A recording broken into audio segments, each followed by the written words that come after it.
Good morning, students and my dear faculty members. Welcome you in my next video. This topic is economic importance of molluscan pearl culture. We are studying BSc third paper, which is applied zoology, ecology and biostatistics. Now I am teaching first portion, applied zoology. So in this portion, in this section, this is the last, we can say, topic which is known as economic importance of molluscan. Right? अब बात करते हैं आज Mollusca के आर्थिक महत्व की. Economic importance means Mollusca परिवार के जो सदस्य हैं उनका मानव जीवन के लिए क्या उपयोग है और वो किस प्रकार से लाभदायक हो सकते हैं. जैसा कि हमें पता है कि there are lot of food available in the sea. Fish के रूप में, इन्वर्टिब्रेट्स के रूप में, आर्थ्रोपोडा के रूप में. उसी प्रकार जो मोलस्कन हैं वो भी भोजन के रूप में काम में लिए जा रहे हैं. तो मैं बात करता हूं सबसे पहले लाभदायक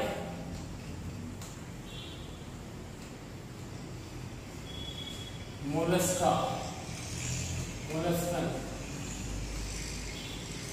राइट. Beneficial molluscan. तो इसमें कौन कौन से होंगे?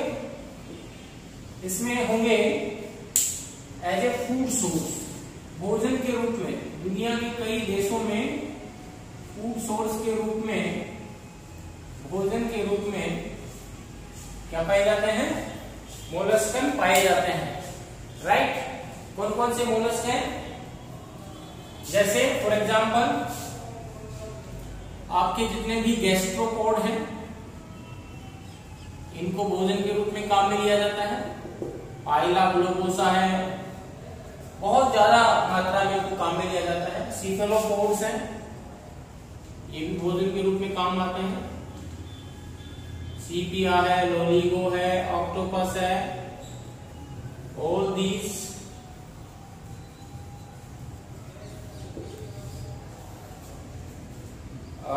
जो हैं ये सभी भोजन, इनको इंसानों के द्वारा भी खाया जाता है.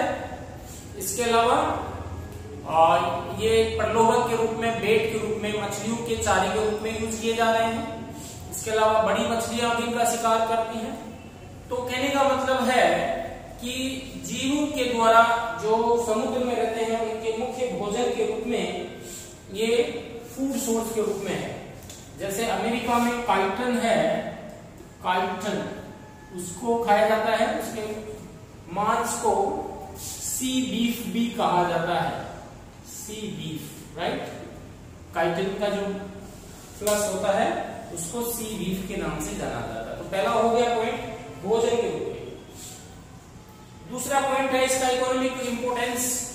कई जगह इसको, हालांकि आजकल तो नहीं है, मुद्रा के रूप में एज ए मनी टोकन काम में लिया जाता था. पहले भी लिया जाता था, आज भी कई प्राचीन जो अफ्रीका निवासी हैं, जैसे कोडी है, साइबेरिया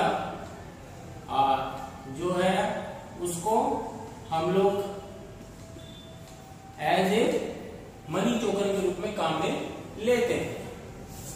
थर्ड हम कह सकते हैं एज ए ऑर्नामेंट्स. ये सबसे बड़ा है आभूषण के रूप में, जिनको हम आदिवासी जनजातियां कहते हैं, Africa, America, south America, red Indians. तो वो मोलस्का की जो विभिन्न स्पीशीज हैं उनका जो एक्सोस्केलेटन है, कवच है, जो डिफरेंट कलरफुल होता है, डिफरेंट वैरायटी का होता है. उसकी मालाएं, उससे मुकुट, राइट, और उससे ही अंगूठियां, तो डिफरेंट टाइप के आभूषण है उनमें काम में लेते थे. इसके अलावा हम कह सकते हैं कि जो मोती है, जो कि सबसे एक महंगा आभूषण है, जिसको पर्ल कहते हैं, वो भी मोलस्का का है। इसका डिटेल में भी स्टडी करेंगे कि how pearl is evolved, pearl culture is evolved in world and as well as in India. Bharat में और दुनिया में कैसे मोती का जो पालन है, पर्ल कल्चर वो किया जा रहा है। तो यहाँ पे ऑर्नामेंट्स के रूप में हो गया, ठीक है। इसके अलावा लाभदायक में देखें तो ये इसका जो कैल्शियम कार्बोनेट का जो कवच होता है वो कई मेडिसिन में काम आता है, मकान बनाने में, सड़कें बनाने में, इसके रूप में भी काम में लिया जा रहा है, राइट। मुर्गियों को इसके जो कवच है उसके टुकड़े खिला करके और भोजन के रूप में खिलाए जाते हैं ताकि मुर्गियों में कैल्शियम कार्बोनेट की कमी नहीं हो। मंदिरों में संत होते हैं वो भी मोलस्का के ही एग्जाम्पल हैं, राइट। तो ये इसके लाभदायक उपयोग थे। बेट के रूप में भी ये काम में लिया जाता है, मैंने कहा प्रलोभक के रूप में, मछलियों के चारे के रूप में, प्रलोभक या बेट तो बोलते हैं बेट के रूप में। गैस्ट्रोपोड्स जो हैं उनके जो जीव हैं जनरली उनको प्रलोभक के रूप में काम में लिए जाते हैं। प्राकृतिक रूप से कुछ मोलस्का हैं, उनके बॉडी के अंदर उनकी जो आई है वहां पे इंक ग्लैंड पाई जाती है जिससे स्याही प्राप्त की जाती है। तो प्राचीन काल में जो इंक है वो डाई इंडस्ट्री में इंक ग्लैंड से इंक प्राप्त की जाती थी, राइट। तो ये भी इंक ग्लैंड के रूप में इनको यूज किया जाता है, सीपिया वगैरह में होता है। अब हम बात करते हैं हार्मफुल मोलस्का की, कि कुछ मोलस्का हैं वो नुकसान भी पहुंचाते हैं, हार्मफुल होते हैं, इसलिए उनका अध्ययन जरूरी है। जैसे एक सबसे इंपोर्टेंट है टेरिडो। टेरिडो क्या है? टेरिडो एक शिपवर्म होता है, शिपवर्म। ये जो पानी के जहाज हैं, शिप हैं, बोट हैं, नाव हैं, या जो बंदरगाह पे लकड़ी का जो भी काम है वहां पे ये मोलस्कन चिपक जाता है और चिपकने के बाद में उसमें छेद कर देता है जिससे कि बड़े बड़े जहाज भी उनका नष्ट हो जाते हैं, वो पानी में डूब सकते हैं। तो टेरिडो का एक बहुत ही इंपॉर्टेंस है, राइट। ओके, नेक्स्ट आता है आपका बात करते हैं पर्ल कल्चर की।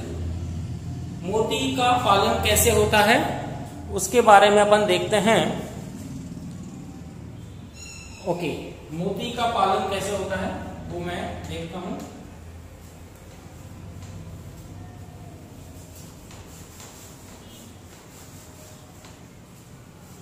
देखिए, पिंक कल्चर, जो पर्ल कल्चर है वो मुक्ता जिसको संवर्धन है,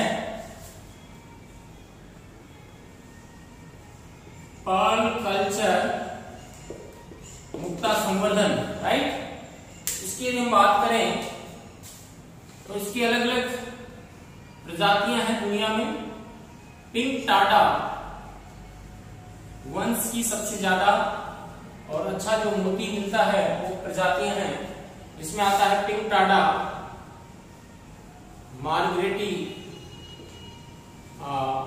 पिंक टाडा मार्गरेटी फेरा, पिंक टाडा मर्टेंसाई, मार्गरेटी फेरा और पिंक टाडा मर्टेंसाई। ये दो जातियां जिनसे सर्वश्रेष्ठ क्या मिलता है? मोती का निर्माण होता है। इसके अलावा देखिए, पिंक टाडा नाम याद रखिए इसका, पिंक टाडा, पिंक टाडा मार्गरेटी फेरा और मार्टेंसाई, राइट, मार्टेंसाई। तो ये दो जातियां हैं। इसके अलावा pink Tada vulgaris, pink Tada indica, ये इंडिया में पाई जाने वाली जातियां हैं जो कि काफी मात्रा में हमारे यहाँ पे मिलती हैं। पिंक टाडा वल्गेरिस और पिंक टाडा इंडिका, ये जो जातियां हैं ये बाइवाल्विया जो सीपी का जो क्लास है उस क्लास में ये जातियां आती हैं। इसकी भी हिस्ट्री को देखें तो दुनिया में सबसे पहले एक जापानी किसान थे जिनका नाम था कोकिची मिकीमोटो। कोकिची मिकीमोटो ने लगभग 1893 में इन्होंने सबसे पहले मोती कैसे प्राप्त किया जाता है उसका अध्ययन किया था और उसकी एक मेथड बताया था जिसको कासिनोवा मेथड कहते हैं। तो पिंटाडा कोकिची मिकीमोटो राइट, कोकिची मिकीमोटो, इन्होंने ये डेवलप किया। ये और इनकी पत्नी की जो टावा एक आइलैंड है जापान में, वहां जाकर इन्होंने समुद्र से कुछ सीपियां कलेक्ट की और सीपियों को उनमें ग्राफ्टिंग करके, यानी उनको जो मेंटल लेवल होता है वहां उन्होंने कुछ ग्राफ्ट इंसर्ट किए और मोती को सफलतापूर्वक प्राप्त किया। वो कैसे होता है वो हम डिस्कस करते हैं। हाँ, तो बात करते हैं हम पर्ल कल्चर की। तो पर्ल कल्चर की जो खोज है वो एक जापानी साइंटिस्ट थे, जापानी साइंटिस्ट तो क्या किसान थे, कोकिची मिकीमोटो राइट। कोकिची मिकीमोटो ने 1893 में ये एक मेथड डेवलप किया जिसको नाम दिया पर्ल कल्चर। मोती को कैसे प्राप्त करें जो कि एक बाइवाल्विया या जिसको सीपी कहते हैं हिंदी में, उससे प्राप्त करें। एक्चुअली क्या किया, कोकिचो मिकीमोटो और उनकी पत्नी उमा है, उन्होंने एक द्वीप था, एक आइलैंड है जापान में, टाबा आइलैंड, वहां पे उन्होंने क्या किया, सीपी इकट्ठी की पानी समुद्र से और उन सीपियों में चीरा लगा करके उनके अंदर जो उसका मेंटल हुआ है वहां पे उन्होंने कुछ जो निवेशन है जिनको नाभिक कहते हैं वो रखे और फिर उनसे कालांतर में जो साल भर बाद में 2-3 साल बाद में उनको क्या मिले, उनसे मोती प्राप्त किए। हालांकि जो है उनका प्रयोग ज्यादा सफल नहीं रहा, लेकिन 1896 में उन्होंने जो मेथड अपनाया उसको पूरे को उस मेथड को उन्होंने पेटेंट करवा लिया। तो वो जो प्रोसीजर है वो कासिनोवा प्रोसीजर कहलाती है। तो उसमें कौन कौन सी स्पीसीज है, पर्ल की सबसे ज्यादा जो अच्छा मोती जिसको लिंगा मोती कहते हैं उसकी ये 2 स्पीसीज देखी गई है। पिंटाडा वंश होता है और ये जो है जाति है, ये इधर स्पीसीज और ये वंश है यानी जीनस है। पिंटाडा मार्गेटिफेरा, पिंटाडा मार्टेंसाई, ये 2 है। ये इनसे उत्तम किस्म का मोती है वो प्राप्त होता है और उत्तम किस्म के मोती को लिंगा मोती कहते हैं राइट। दूसरा है पिंटाडा एट्रोपर्प्यूरिया, पिंटाडा इंडिका, पिंटाडा वल्गेरिस और पिंटाडा फ्रूकाटा। ये इंडिया में ये चारों जातियां इंडिया में इनसे मोती का निर्माण किया जा रहा है। कौन कौन सी, एट्रोपर्प्यूरिया, इंडिका, वल्गेरिस और फ्रूकाटा। और दुनिया में जो अच्छी किस्म का है वो मार्गेटिफेरा और मार्टेंसाई। तो पिंटाडा जो वंश है बाइवाल्विया जिसको सीपी कहते हैं उसमें इसमें होता क्या है, इस ऐसे जीव जो होते हैं पिंटाडा जो मोती बनाते हैं उनकी बॉडी में एक तो होता है मेंटल और मेंटल के ऊपर पाया जाता है कवच जिसको कहते हैं सेल। तो 3 लेयर सेल की होती हैं और 3 लेयर होती है मेंटल की। कौन कौन सी है, ये फर्स्ट लेयर है, नीचे से अपन देखें यहाँ एनिमल है, तो मेंटल में ये जो पहली लेयर होती है इसको बोलते हैं ciliated epithelium layer. So this is known as ciliated epithelium उक्कला अस्तर राइट। इसमें सिंगल सेल है और वो सीलिएटेड होती है अंदर की ओर और उसके बाहर की ओर ये कनेक्टिव टिश्यू इसमें जुड़ा रहता है। कनेक्टिव टिश्यू जिसके अंदर ब्लड सप्लाई है, लंग सप्लाई है, ये सारी चीजें हैं। इसके बाद में इसकी जो ऊपरी परत है लास्ट, इसको बोलते हैं नैक्रे सिक्रेटिंग लेयर। इसकी जो सेल्स होती हैं वो सेल्स कैल्शियम कार्बोनेट और कुछ काइटिन युक्त प्रोटीन युक्त पदार्थों का क्या करती हैं, सिक्रीशन करती हैं जिससे कि मेंटल या शेल का निर्माण होता है। इसलिए इसका नाम हो गया नैक्रे सिक्रेटिंग लेयर। इससे जो पहली परत निकलती है ये वाला पहला जो है इसको बोलते हैं हम नैक्रे लेयर।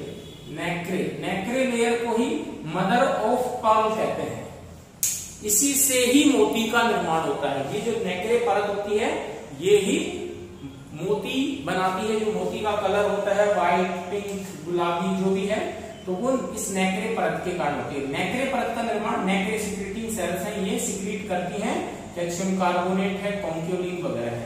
और इस मेंटल के जो किनारे हैं उससे फिर और जो केमिकल सिक्रीट होते हैं ज्यादातर वो सिक्रीट होते हैं, उनसे दो परत बनती है। देखिए नैक्रे लेयर तो मेंटल की पूरी उपकला से सिक्रीट होती है और इसके मेंटल के जो किनारे हैं उससे सिक्रीट होती है। ये 2 नंबर का लेयर और ये 3 नंबर की लेयर। 2 नंबर की लेयर का नाम है प्रिज्मेटिक लेयर, इसका नाम है प्रिज्मेटिक लेयर। और तीसरी नंबर की जो लेयर है उसका नाम है पेरियोस्ट्रेकम लेयर। पेरियोस्ट्रेकम लेयर प्योरली एक पदार्थ है जिसका नाम है कॉन्क्योलिन, उससे बनी हुई होती है। किससे बनी होती है? कॉन्क्योलिन से बनी हुई होती है, राइट। ये एक प्रकार का कह सकते हैं ये काइटिन युक्त होता है और पेरियोस्ट्रेकम है, इसलिए इसका नाम है पेरियोस्ट्रेकम।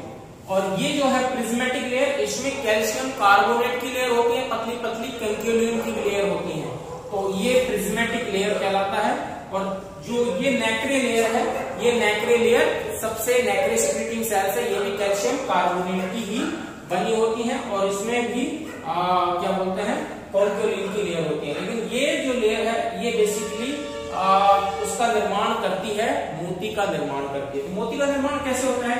जैसे फॉर एग्जांपल मान लीजिए दीज आर 3 लेयर्स, ये तो होगी आपकी शेल की, और इनके अंदर की ओर यदि कोई बाह्य पदार्थ आकर के धस जाता है, ये मान लीजिए ये मेंटल की नैक्रे शेल है और उसमें कोई पदार्थ है वो आया और वो आकर के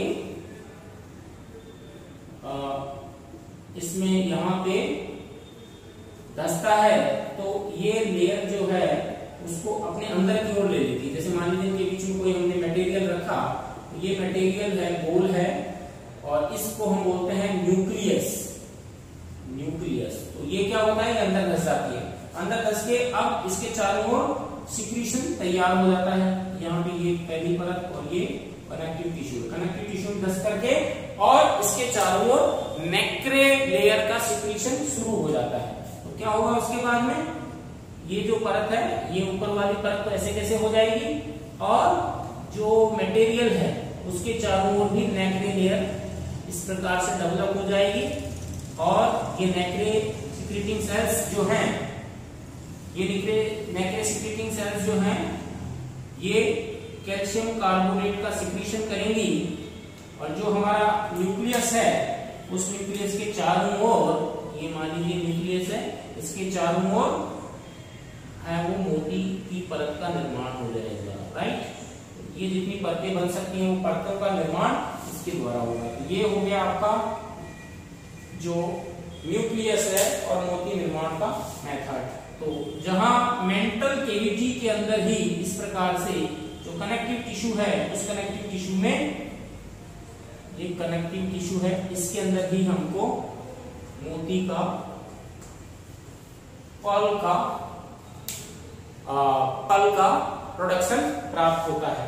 यानी ये लेयर वापस नैक्रे सिक्रीटिंग सेल्स मिल जाती हैं और इस प्रकार मोती अंदर बनता रहता है। ये परिपक्व होने के बाद में इन सीपियों को निकाल करके निकाल के कलेक्ट कर लिया जाता है। सीपी मर जाती है जनरली। तो अब इसका जो मेथड है उसमें क्या किया जाता है, सबसे पहले कलेक्शन ऑफ ऑयस्टर, जो पर्ल ऑयस्टर जाति के जो सीपी हैं उनका कलेक्शन किया जाता है समुद्रों से, जाल के द्वारा किया जाता है। क्योंकि जाल के द्वारा सभी छोटे बड़े सभी प्रकार के सीपी कलेक्ट हो जाते हैं।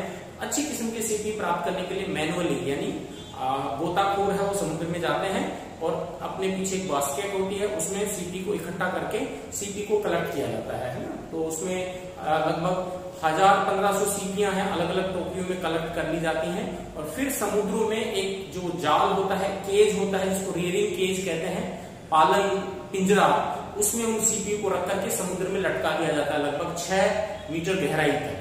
गर्म पानी होता है छिछला, उसमें पानी की लहरें चलती रहती हैं ताकि उन सीपी को कोई बड़ी मछली न खा सके। फिर उनमें से अच्छे जो सीपी हैं उनको निकाल करके और उनकी जो मेंटल कैविटी है उस मेंटल कैविटी में चीरा लगा करके और एक बाहरी फॉरेन पार्टिकल जिसको बोलते हैं न्यूक्लियस, उस न्यूक्लियस को इंसर्ट किया जाता है। जिस आकृति का मोती प्राप्त करना होता है उसी आकृति का न्यूक्लियस बनाया जाता है। जैसे गोल बनाना है, गोल न्यूक्लियस होगा तो गोल मोती मिलेगा, बेलनाकार होगा तो बेलनाकार मोती प्राप्त होगा, त्रिभुजाकार है या स्टार शेप में, जिस भी डिजाइन का मोती प्राप्त करना है, नाभिक या न्यूक्लियस जिसको कहते हैं, जो कि बनाया जाता है कैल्शियम कार्बोनेट के चूरे से। ये जो जेंकस नामक एक मोलस्कन है जो गैस्ट्रोपोड है, उसी का जो कवच होता है, मेंटल होता है, उसको चूरा बना करके और उसको एक प्रकार का गोल आकार दिया जाता है, उसी का नाम होता है न्यूक्लियस। तो क्या होता है, सीपी को लिया, सीपी को लो ऑक्सीजन एनवायरनमेंट में रखते हैं ताकि उसका जो सीपी के दोनों कपाट हैं खुल जाते हैं। खुलने के बाद उन दोनों के बीच में एक लकड़ी का गुटका फंसा दिया जाता है ताकि दोनों कपाट एडक्टर मसल से दोनों दोबारा नहीं जुड़ सकें। और फिर एक अनुभवी जो ये काम करते हैं उनके द्वारा चीरा लगा करके, कट लगा के मेंटल गुहा में, ये जो मेंटल है, जैसे ये तो हो गया ऊपर का कवच, कौन सा, सेल वाला, और ये मेंटल में कट लगा के दोनों तरफ, फुट के दोनों तरफ, और वो नाभिक जिसको न्यूक्लियस कहते हैं वो इंसर्ट करके और फिर उसको सील करके और समुद्र में छोड़ देते हैं उसी केज में। कुछ समय बाद में ये देखा जाता है कि कितने सीपी जिंदा है, कितने मृत हैं। मर गए सीपी उनको बाहर हटा दिया जाता है, जिंदा सीपी को उसी पिंजरे में रखा जाता है और उसको खाने पीने का जो भी है समुद्र में जो भी चारा है वो दिया जाता है। और इस प्रकार से लंबे समय बाद में 1 साल से लेकर 3 साल के बीच में अच्छा जो मौसम होता है उसमें ये देखा जाता है कि उनमें मोती डेवलप हुए कि नहीं है।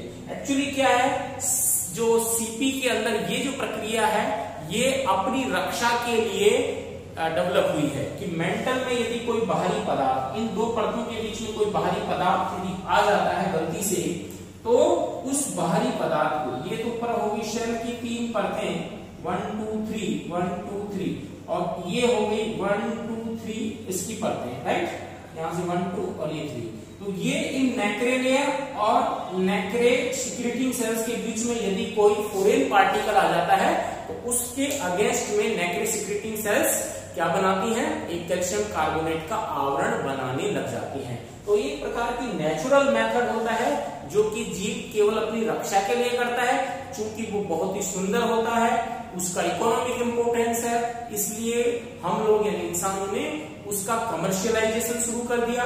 और सीपी और जो ये जो कवच है, बाइवाल्विया है, पिंटाटा है, इसकी प्रजातियों को रियर करके, पालन करके और लार्ज स्केल पे, कमर्शियल स्केल पे मोती का निर्माण किया जा रहा है। भारत में भी खंबात की खाड़ी है, मन्नार की खाड़ी है, जो ICR है, Indian council of agriculture research, उसके द्वारा पल कल्चर, पल डेवलपमेंट इंस्टीट्यूट है, उसकी स्थापना की जा रही है। और इंडिया में गुजरात है, तमिलनाडु है, केरला है, यहाँ पे मोती जो है उसका प्रोडक्शन किया जा रहा है। तो ये था हमारा पल कल्चर, जो कि जिसके अंदर हमें ध्यान रखना है कि किस प्रकार मोती का निर्माण होता है। और मोती जो होता है उसकी जो बाहरी स्ट्रक्चर है रासायनिक, उसमें कैल्शियम कार्बोनेट होता है लगभग 90% तक, 5% तक ऑर्गेनिक मटेरियल जैसा कि मैंने बताया कॉन्क्योलिन जिसको कह सकते हैं वो होता है, पानी होता है 2 से 4%, और कुछ लवण, खनिज लवण जो इसको कलर देते हैं मोती को,